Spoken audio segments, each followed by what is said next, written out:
Right now, on a special edition of the National Rifle Association's Under Wild Skies. Jim Corbett's famed Rigby rifle returns to the places that made it famous, hunting man-eaters in the foothills of the Himalaya. History, hunting, and firearms are all straight ahead, under wild skies. Here in the domain of the untamed beats the unrelenting rhythm of the wild. Beneath moonless dawn and sunlit dusk, through sudden cloudburst and fiery sky, beyond the path of the last hunter here, so far from comfort, yet so close to conquest, where mastery and instinct bind animal and man in the sweet sweat of pursuit, the passion of fair chase, invisible to all but hunter and game, and now you, under wild skies.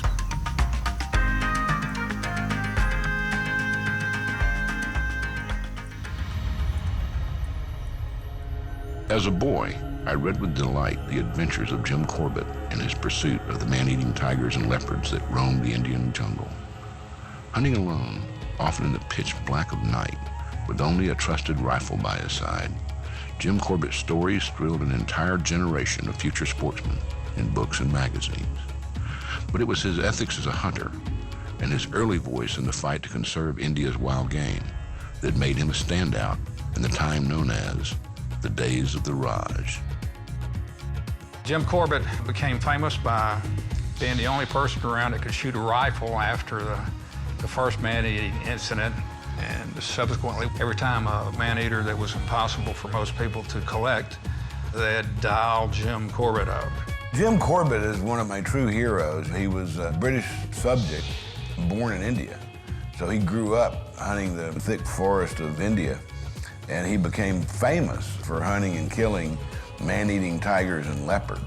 And he killed a lot of them. For me, Corbett is a true hero. The man would hunt man-eating tigers and leopards for no other reason but to help the local people of India, who he truly loved. Not only the people, but the animals. And people who've grown up reading the Corbett books, or whether they've come to find those later in life, to see the guns that are mentioned thousands of times in those stories is something very, very special.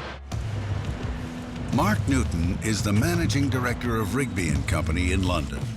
While relatively young to be in such an esteemed position, he's proving to be the right man for the job. Under his management, Rigby is reintroducing the famed Rising Bite double rifle and a line of Rigby bolt guns with the Mauser action, rifles with, as Mark puts it, the same DNA as Jim Corbett's rifle. Well, the Corbett rifle itself, some would argue, is probably the most famous sporting bolt-action rifle ever produced. And over the years, it's sort of been lost in time somewhat. And last year, we were able to get this rifle back here to Rigby's for our museum for the purposes of having this on public display for everybody to enjoy. Jim Corbett was presented the Rigby Mauser in .275 for killing the man-eating tigress of Champawat. The plaque on the stock of the old rifle reads, "Presented to Mr. J.G. Corbett by Sir J.P. Hewitt, KCSI, Lieutenant Governor of the United Provinces, in recognition of his having killed the man-eating tigress at Champawat in 1907. The rifle was the finest Jim Corbett had ever owned, and he would hunt with it throughout the decades to come. It is still the perfect blend of Peter Paul Mauser's design and John Rigby's exacting standards. Thinking of Corbett shooting this rifle on man-eating tigers at point-blank range, it's phenomenal.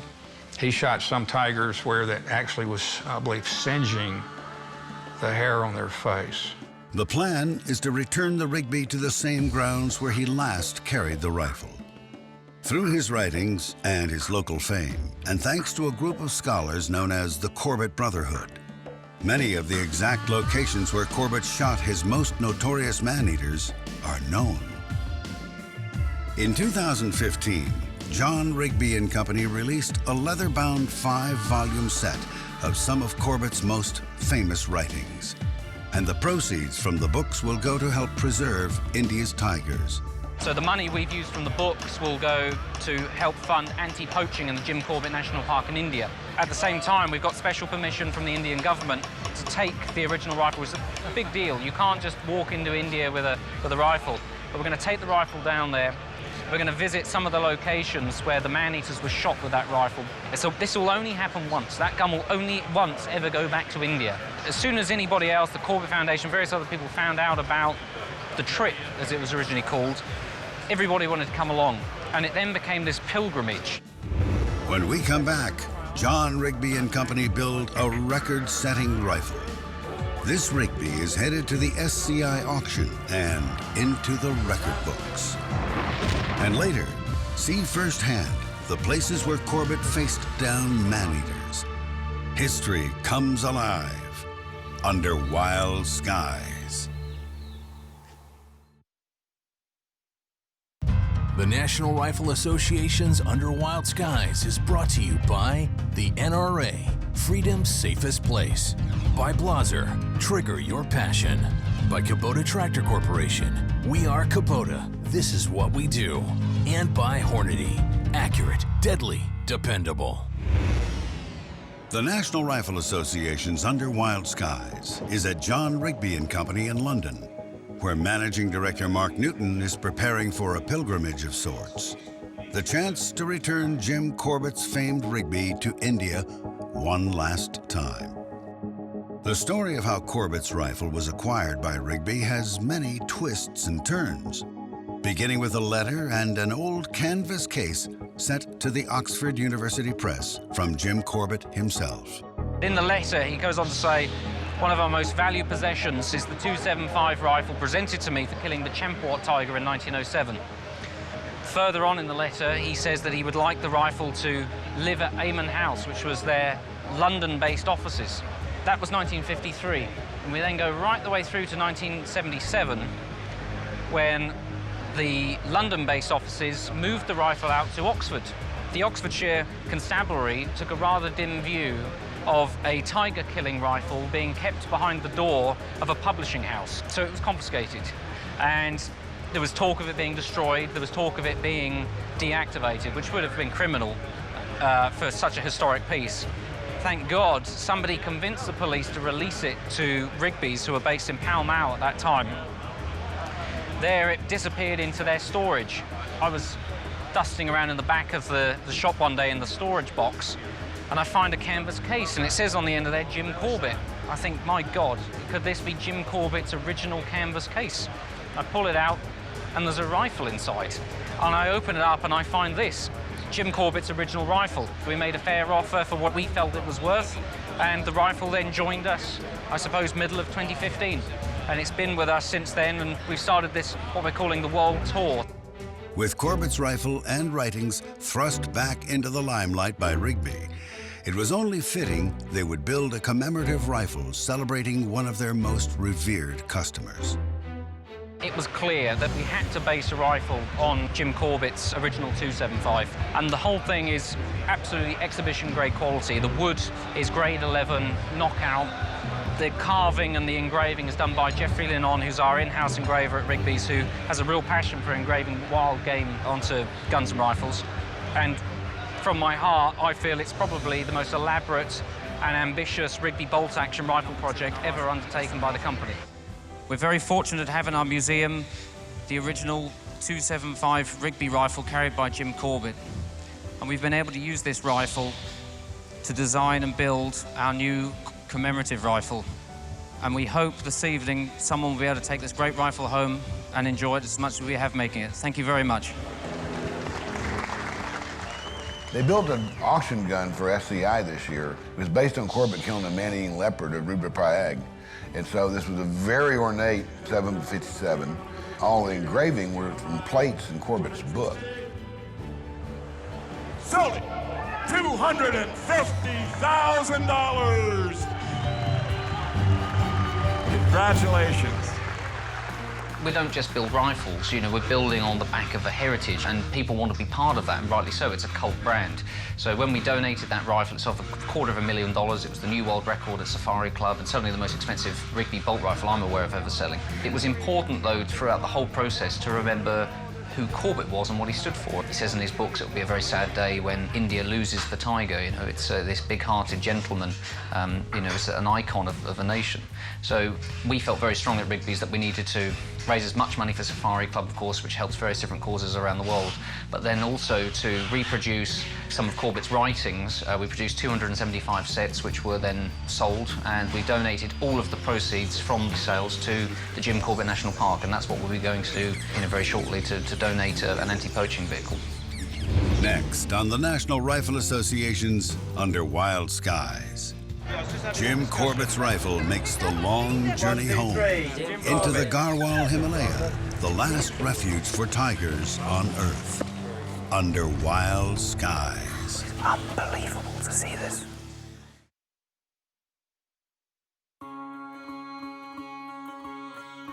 Mark Newton of John Rigby and Company has seen Jim Corbett's rifle travel from the dusty shelves of a London publishing house to a worldwide tour of hunting and shooting expositions. And now, he's taking it home. Mark, along with Simon Barr and a group of Corbett aficionados, are returning the rifle to Corbett's native India, visiting some of the man-eater kill sites, many of them not far from Corbett's home. The Naini Tal Hill District sits in the foothills of the Himalaya. Corbett lived here during the summer months and in a village called Kadalungi in the winter. This is the first time the old Rigby has been in either house since the late 1940s, and Mark is stunned when he opens Corbett's old gun case to find the old rifle's resting place a perfect fit. And just behind you is the gun rack, which is where Corbett would have kept that, and Bill's rifle. Yeah, I mean, this is the first time that this has been in here. This is pretty special, actually. I assume that it's sat just there. And in fact, the little slot that's been cut out for it is actually made to measure. Isn't that amazing? It fits like a glove. Almost a shame we can't leave it here, you know what I mean? Where it belongs. And the Rigby isn't the only of Jim Corbett's rifles to call Kadalungi home. Corbett presented one of the villagers with a rifle to help defend the people and their livestock. That villager's son still owns and uses the old rifle today. We know there were very few Corbett guns, and this is one of them. So Bill Jones, who owns the 450-400, and ourselves with the 275, we've now had in our hands those three firearms, which I think is very, very exciting. But to meet this guy who actually was, he was only a young boy, but he met Corbett and remembers him in this place. And without a doubt, the original 275 we've got here with us has almost certainly been here. The gentleman before was just telling me even after Corbett had left, when he went to Kenya, he would still send money to the people here. This village was created by Corbett, and they were something of a family to him, so they've been absolutely fascinating. In 1956, India recognized Corbett's impact on conservation by renaming the Haley National Park, which he'd helped to create, to the Jim Corbett National Park. The donation of an anti-poaching vehicle from Rigby to the Jim Corbett National Park drew media attention from across the country. In a place where tigers are still under threat from international poaching syndicates, this vehicle will help keep patrols in the field. No visit to the Jim Corbett National Park would be complete without a tour on elephant back. Riding in an elevated seat, or howdah, gives you a look at areas otherwise inaccessible to vehicles.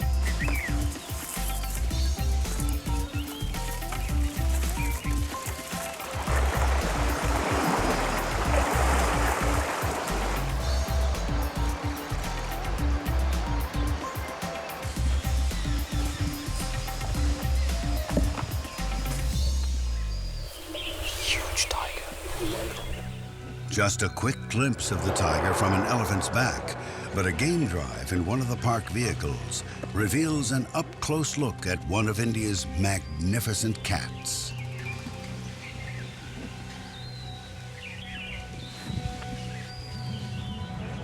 We're on our way now to try and pick up the tracks of that tiger. We're here in the Jim Corbett National Park.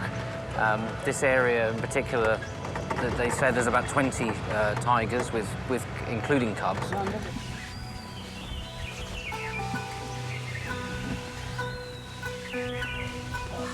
Unbelievable to see this. She's now 45 yards. These guys are really needing to get out of here a bit faster. She seems fairly relaxed with us being here, but... Let's go get the truck. Yeah. She's now 3 yards, 2 yards from the front of the vehicle. Unbelievable animal. Unbelievable. It just shakes you right down to your bones to be so close to something like that.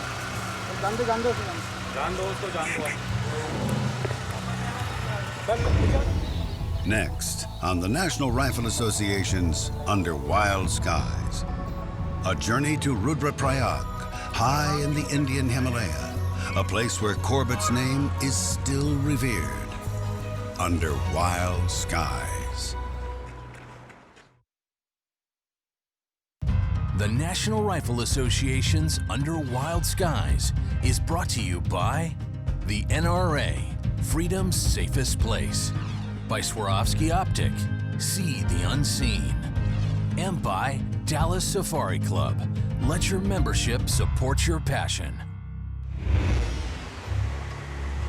Under Wild Skies is in the Garhwal Himalayas of India, with Mark Newton and Simon Barr from John Rigby and Company on a pilgrimage to return Jim Corbett's Rigby to its old hunting grounds one last time.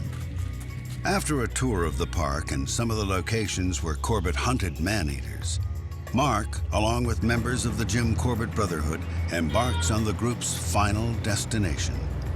Rudraprayag sits well away from the other Corbett landmarks, and the leopard stands alone in its savagery. The hunt for the man-eating leopard of Rudraprayag took place over the span of 8 years, and every time Corbett would return to try for the big cat again, he crossed the same country as our group, though Corbett did it all on foot. We're nearly 9,000 feet here above sea level, and you go up a mountain, around a mountain, down, and then you're around to the other side, and these incredible little villages, which are very, very remote. It's only 260 kilometres by road, probably as the crow flies, probably only 100 kilometres. Amazing, isn't it? It's some of the most spectacular scenery I've ever seen, and it just makes you wonder, it's taking us 8 to 10 hours to do the journey. How did Corbett do this? You know, with stuff as well. Yeah, I mean, you know, he probably would have had a team of porters and you know, some people to help him, but even so, either on foot or on horseback, this is an arduous journey. The man-eating leopard of Rudraprayag roamed the pilgrim road on the way to the shrines of Kedarnath and Badrinath. After the Spanish flu overwhelmed the local Hindu populations, bodies meant for cremation along the route weren't properly disposed of due to a lack of manpower. These easy meals turned the Rudraprayag leopard into a man-eater of legend, terrifying the locals with its method of breaking down doors and dragging the victims out. You're not talking about hunting your ordinary cat. You're talking about hunting a cat that's used to hunting people and knows how people act and what they do and what their weaknesses are.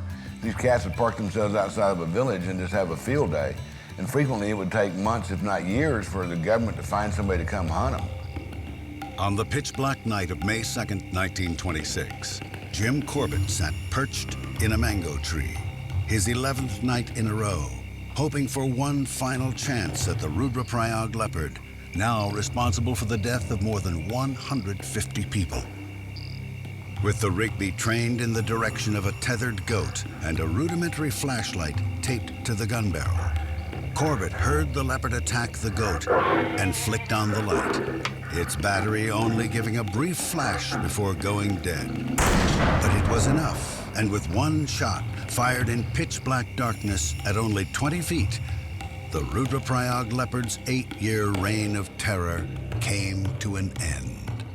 The killing of the Rudraprayag man-eater had such an effect on the local population that Corbett's birthday is still a public holiday in the region. And the local population turned out in force to witness the return of Corbett's rifle. The media was there, along with several ancestors of the leopard's victims, all holding a ceremony at the base of that same mango tree, still sitting on the side of the Pilgrim's Road. Know that Corbett is a universal person for the whole world, and people from different parts of the world find him as a role model. And you are very lucky to live here and your name and your country to be associated with Corbett's name. Thank you very much. We've just finished up here at the ceremony to celebrate the life of Jim Corbett and what he did in this what is a very sacred place to the people of Rudaprayag. This very tree which I have my hand on is the tree in which Corbett shot the man-eating leopard of Rudaprayag, just 20 feet away behind us. And I think this tree, at the end of this trip, really represents what this whole visit to India has been about. It's not just been about Corbett and what he did here, but it's his legacy. That legacy is conservation. Conservation, Jim Corbett's true legacy. After years of hunting India's man-eating cats, Corbett would rack his rifle and pick up a camera, focused on capturing India's magnificent wildlife with stills, film, and in the writings that would make him and the old Rigby legendary. Jim Corbett would hunt man-eating tigers and leopards for more than 32 years. From 1907 until 1946, Corbett would hunt 12 man-eaters responsible for the deaths of more than 1,500 people. Jim Corbett's rifle makes its final journey home. As a lover of history and old firearms, this story brings me great joy, not only for the reactions of the Indian people, but in the spirit of the journey itself. Mark Newton should be proud for honoring the old rifle and Rigby, and for honoring the legacy of Jim Corbett, a man of courage, a great storyteller, and a conservationist years ahead of his time. His Rigby's return is a reminder to all of us that what's past is prologue under wild skies.